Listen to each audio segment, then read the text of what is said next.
BR Ambedkar అంటే మన రాజ్యాంగ నిర్మాత ఆయన జయంతి రోజు మన ఇలాంటి సాంఘీభావన సభ ఏర్పాటు చేసుకోవటం చాలా ఆనందకరమైన విషయం. ఈ పుట్టినరోజున ఆయన పుట్టినరోజు నాడు మనందరినీ కలిపి ఆయన పైనుంచి మన ఆశీర్వదిస్తున్నారు.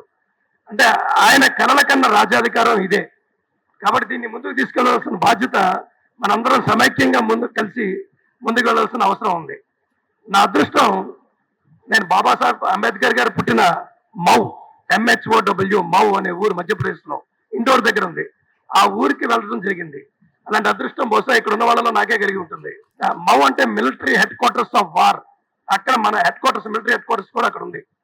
ఆ ప్లేస్ కి నేను 20 ఏళ్ల క్రితమే వెళ్ళి ఆయన స్మృతివనాన్ని దర్శించుకుని వచ్చిన సందర్భం ఉందన్నమాట. అదొకటి.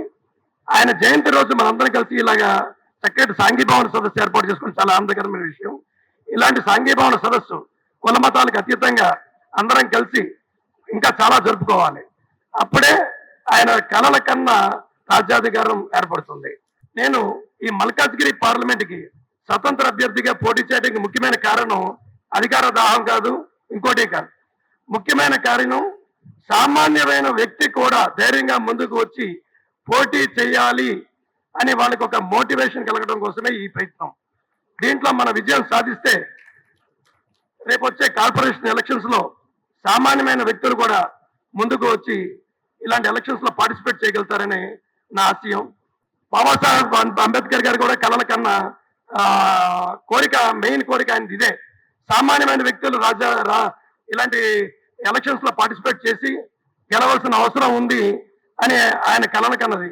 ఆ కళను నెరవేర్చవలసిన ఆవశ్యకత హిందూ పౌరులుగా మనకి ఆ బాధ్యత ప్రతి ఒక్కరికి ఉంది. ఇంకొక ముఖ్యమైన విషయం ఏంటంటే రాజకీయాలు, అలాగే ఏ రోజు ఏ పార్టీలో ఉంటారో తెలియని రాజకీయాలు చేస్తున్నారు. ఒక సామాన్యమైన వ్యక్తి, మీకు అందుబాటులో ఉన్న వ్యక్తిని ఎన్నుకుంటే రేపొద్దున ధైర్యంగా మీకు ఎటువంటి అవసరం ఉన్నా అందుబాటులో ఉండే వ్యక్తి కావాలి, కానీ అందుబాటులో లేని వ్యక్తి మీకు కావాలా? ఎక్కడ దూరంగా వెళ్ళిపోయి ఎలక్షన్స్ అయిపోయిన తర్వాత మనకు కలిసే వ్యక్తులు కావాలా? మీరు ఆలోచించండి. ఇప్పటికే జరిగిన ఎలక్షన్స్ లో మీకు ఎలక్షన్స్ టైంలో వచ్చి కనబడిన నాయకుడు దాని తర్వాత మీతో మమేకమే కలిశాడా, ముందుకు సాగాడా?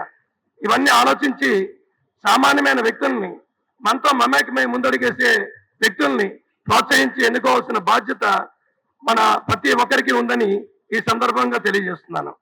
నేను వైష్ణవి ప్రసాద్గా మా ప్రస్తుతానికి నా పేరు మీరు గుర్తుంచుకుని, ఎందుకంటే ఇంకా మనకి ఎలక్షన్ గుర్తు అనేది రాలా.